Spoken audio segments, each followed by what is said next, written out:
C'est autour d'un panel organisé par l'ONG Opinion Éclairée que des jeunes ont été sensibilisés à la prévention des conflits communautaires et politiques. Les échanges ont eu lieu ce samedi 4 novembre 2023 à Abidjan, sous le thème « La dimension anthropologique des conflits sociaux et politiques, causes et pistes de solutions ». Dr Géraldine Yano, enseignante à l'Université catholique d'Afrique de l'Ouest à Abidjan, a modéré la rencontre qui s'est tenue à Cocody et qui a vu la participation des représentants d'organisations de jeunes, de femmes, des jeunesses des partis politiques et d'acteurs de la société civile. Les panélistes Franck Etienne, journaliste, vice-président de l'Union nationale des journalistes de Côte d'Ivoire, consultant, spécialiste des questions politiques et Clémence Odjoou, enseignante de philosophie, experte en sécurité et genre ont d'entrée de jeu défini ce qu'ils entendent par dimension anthropologique des conflits.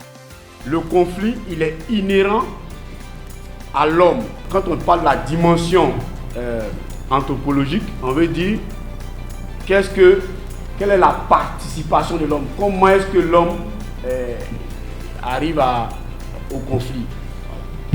Si on veut parler de la dimension anthropologique des conflits, on veut parler soit des conflits qui relèvent de la société, des conflits qui relèvent de l'économie et des conflits qui relèvent de l'identité.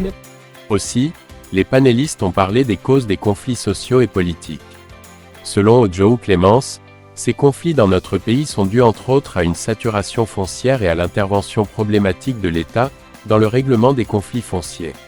Quant à Franck Etienne, il a ajouté que les discriminations sont également source de conflits. Pour lui, le tort des politiques est de ne pas mettre en œuvre des mécanismes pour expliquer les lois. Les conflits naissent dans la manipulation des textes qui régissent la société.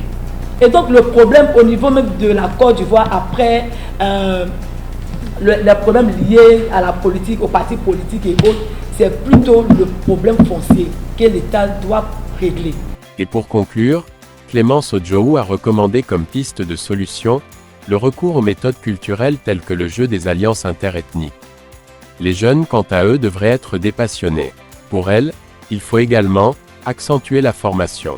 Elle souhaite que les questions de genre et de l'émancipation de la gente féminine en particulier soient mises sur la table. Les échanges ont vu l'interaction du public. Je veux d'abord remercier Delors et la féliciter pour cette initiative. On sait tout ce qu'elle fait pour la construction de l'opinion dans l'espace public et vraiment félicitations. Merci pour l'invitation aux organisateurs, merci aux panélistes. Nous avons été vraiment très enrichis. Je suis M. Mathias Lessili. Je suis le délégué du PDCI de la commune de Djiglo. Donc, je tiens surtout à encourager l'ONG Opinion Éclairée de Miss Delors. Qu'elle sache que je serai résolument à ses côtés. Je serai toujours là et je vais apporter ce que je pourrai apporter. Je n'ai pas grand-chose à dire, seulement que les encouragements. Voilà.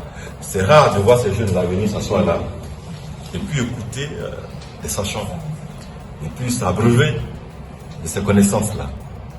Je ne désespère pas, parce qu'à voir ça déjà, je pense que nous empruntons le bon chemin. La table ronde qui nous réunit se déroule dans le cadre des activités de notre département Gouvernance et Démocratie, mais c'est une idée de la Fondation Rosa Luxembourg qui est notre partenaire traditionnel. La Fondation Rosa Luxembourg, c'est une association allemande d'analyse de la société et d'éducation politique. À travers son programme Paix et Sécurité, la Fondation a initié depuis mai 2020 en Côte d'Ivoire des tables rondes d'échange dénommées Graines de paix. De mai 2020 à décembre 2022, 11 tables rondes ont été organisées exclusivement dans le district d'Abidjan, réunissant à chaque fois une cinquantaine de participants issus des organisations de la société civile, des campus universitaires et des partis politiques, que l'on peut estimer à plus de 580 personnes.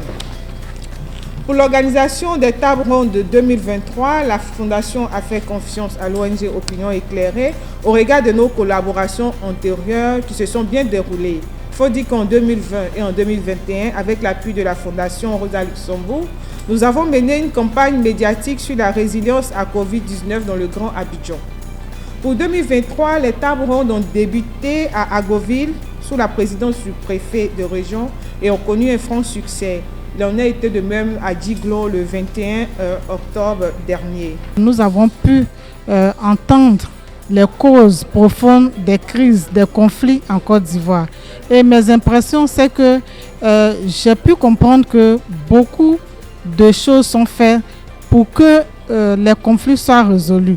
Et pour que ces conflits soient résolus, il faut fouiller, il faut connaître les causes profondes, il faut chercher la racine de ces causes. Et je pense que nous sommes sur une bonne piste et de concert, on pourra aller un peu plus loin, de sorte à assurer à la Côte d'Ivoire un climat apaisé. Pour la jeunesse, c'est quelque chose qu'il faut toujours continuer. Alors chez nous au COGEP, nous avons en interne des mécanismes de discussion et de gestion de ce genre de conflit pour pouvoir nous prémunir lorsque nous allons certainement nous approcher des populations.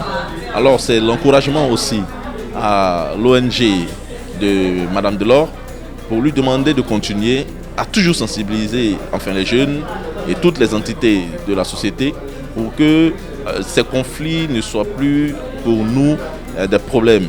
C'est important de permettre à la jeunesse de pouvoir échanger sur des thématiques qui les concernent. C'est vraiment à encourager, c'est vraiment à féliciter.